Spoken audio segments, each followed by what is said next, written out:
Assalamualaikum warahmatullahi wabarakatuh. Perkenalkan, dokter, nama saya Anissa Najaulian, RP 1910-21-120 dari kelompok C1. Mohon izin untuk menjelaskan tugas lab activity patologi anatomi dari Fakultas Kedokteran Universitas Pembangunan Nasional Veteran Jakarta.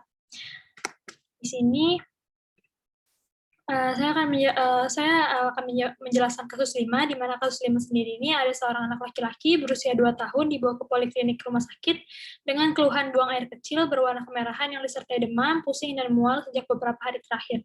Saat diperiksa, tekanan darah 180/100, kelopak mata sedikit sembab, sedikit BAK, dan hipertensi. Pada pemeriksaan laboratorium, warna urin kemerahan, ditemukan eritrosit, dan tidak ditemukan protein pada urin pasien. Anak tersebut memiliki riwayat ISPA berulang. Pada pemeriksaan darah didapatkan anemia dan proteinuria serta kadar komplement C3 yang menurun. Dari hasil biopsi ginjal ditemukan gambaran mikroskopik PA tampak glomerulus hiperseluler, edema, disertai proliferasi sel radang polimorfonuklear dan limfosit, serta didapatkan gambaran degenerasi hidropik pada beberapa tubulus dan tidak dijumpai tanda-tanda keganasan. Manakah diagnosis yang paling tepat untuk pasien tersebut? Dari kasus yang baru saya bacakan, didapatkan instruksi yang nomor 1, apa diagnosis kasus tersebut, nomor 2, bagaimana patogenesis dan patofisiologi kelainan tersebut, nomor 3, terangkan secara singkat mengenai kelainan tersebut yang mana meliputi manifestasi gejala, etiologi, faktor resiko, komplikasi, dan prognosis. Lalu nomor 4, bagaimana gambaran makroskopik dan mikroskopik kelainan tersebut. Lalu saya akan langsung menjawab ke nomor 1, apa diagnosis kasus tersebut. Diagnosis dari kasus ini adalah glomerulonefritis akut. Kenapa? Karena pada pasien ini ditemukan keluhan buang air kecil berwarna kemerahan yang disertai demam, pusing, dan mual sejak beberapa hari terakhir, tekanan darah yang meningkat 180/100, kelompok mata yang sembab, lalu ditemukan urin yang sedikit. Lalu pada pemeriksaan laboratorium, warna urin kemerahan, eritrosit, dan tidak ditemukan protein. Lalu adanya riwayat ISPA yang berulang, yang mana bisa menjadi faktor risiko penyakit tersebut. Ditemukannya pasien juga anemia, proteinuria, lalu kadar komplement C3 menurun. Pada pemeriksaan biopsi ginjal didapatkan gambaran mikroskopik PA tampak glomerulus hiperseluler, edema, disertai proliferasi sel radang PMN dan limfosit, serta adanya beberapa gambaran degenerasi hidropik pada beberapa tubulus dan tidak dijumpai tanda-tanda keganasan dari manifestasi klinis serta pemeriksaan penunjang yang dilakukan, maka hal-hal ini menguatkan diagnosis berupa glomerulonefritis akut. Slide berikutnya, nomor 2, ditanya bagaimana patogenesis dan patofisiologi dari kelainan tersebut.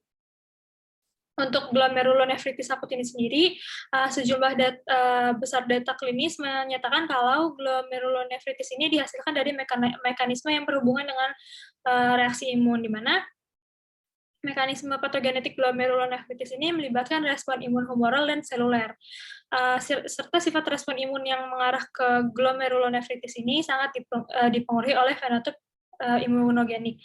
Lalu penyebab paling umum dari glomerulonefritis adalah pengendapan deposit imun, kompleks antigen antibodi ke tingkat membran basal glomerulus, yang mana kompleks antigen antibodi ini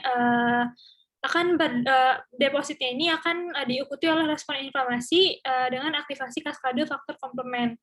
Ketika terjadi reaksi inflamasi, contohnya akan memicu banyak reaksi. Contohnya pada kasus ini adalah hiperselularitas glomerulus yang disebabkan oleh infiltrasi oleh sel-sel hematopoietik seperti neutrofil dan makrofag. Lalu adanya proliferasi sel glomerulus atau keduanya bisa terjadi bersamaan. Lalu sel-sel efektor ini akan menginduksi kelainan lain seperti trombosis, nekrosis, dan pembentukan bulan sabit yang dapat menyebabkan insufisiensi ginjal progresif cepat dan nefritis. Nah, tahap-tahapan inilah yang bisa menyebabkan timbulnya penyakit glomerulonefritis.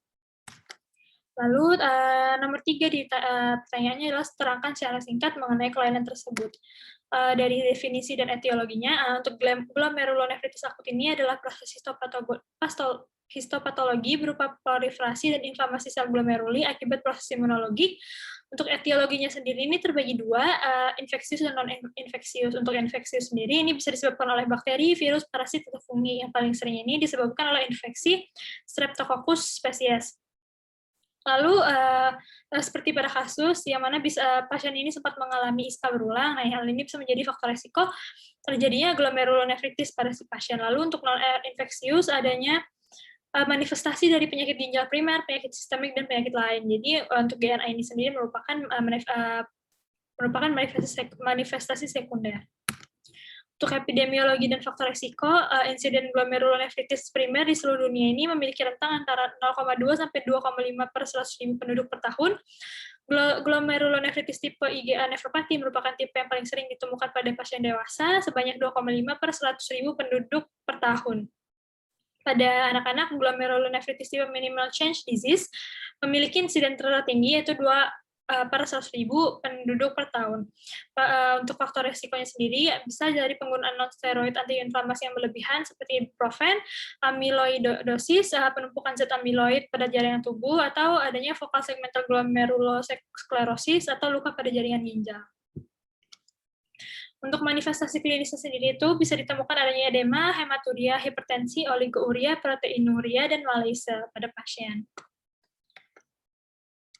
Untuk mengambil diagnosis dari GNA ini sendiri, selain ditarik dari anamnesis, selalu ditemukan manifestasi klinis dari slide yang sebelumnya, bisa juga dari laboratory evaluation, di mana ini merupakan pemeriksaan penunjang yang dilakukan untuk memperkuat diagnosis pada pasien. Nah, hal ini bisa meliputi complete blood count, yaitu pemeriksaan darah, di mana di sini bisa ditemukan penurunan hematokrit yang mengindikasikan anemia. Dalam pengaturan etiologi infeksi, pleocytosis mungkin terbukti. Lalu studi fungsi ginjal bisa diperiksa kadar BUN dan kreatinin yang meningkat, menunjukkan tingkat gangguan ginjal. Lalu laju filtrasi glomerulus juga diperiksa, yang mana bisa ditemukannya LFG yang menurun.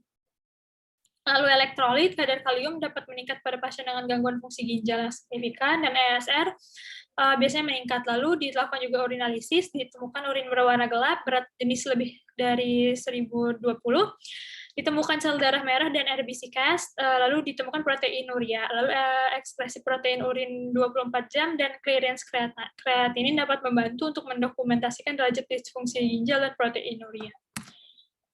Untuk komplikasi dan prognosisnya sendiri, untuk komplikasi dari penyakit ini bisa menyebabkan renal failure, pulmonary edema, dan hypertension, serta hypoalbuminemia. Untuk prognosis, sebagian besar kasus epidemi menyebutkan kalau pemulihan pasien dengan penyakit ini adalah 100%. Untuk mortalitasnya sendiri itu biasanya ditemukan pada kelompok usia yang paling tinggi, yaitu pada pasien anak yang dilakukan 0-7%. Lalu nomor 4 ditanyakan bahwa bagaimana gambaran makroskopik dan mikroskopik kelainan tersebut. Nah, di sini saya lampirkan gambarnya. Makroskopik ditemukan ginjal yang membesar, sinusoid dan simpanya sudah tidak jelas, lalu permukaan yang licin, dan terdapat bercak hemoragik pada ginjal secara makroskopik. Lalu untuk mikroskopiknya sendiri bisa dilihat di sini ada gambarnya. Ditemukan glomerulus yang membesar, ada gambaran simpai Bowman yang menyempit, lalu ditemukan hiperseluler pada glomerulus yang mana hasil dari proliferasi endotel dan sel mesangial. Bisa ditemukan juga serbukan polimorfonuklear dan limfosit, dan lumen kapiler yang menyempit karena adanya pembengkakan. Nah, untuk referensinya sendiri saya ambil dari beberapa jurnal serta PowerPoint dari Lab Activity Blog Gus dari Departemen Patologi Anatomi FK UPNVJ. Terima kasih, sekian dari saya. Mohon maaf apabila ada kurang dan kesalahan. Wabillahi taufiq wal hidayah. Wassalamualaikum warahmatullahi wabarakatuh.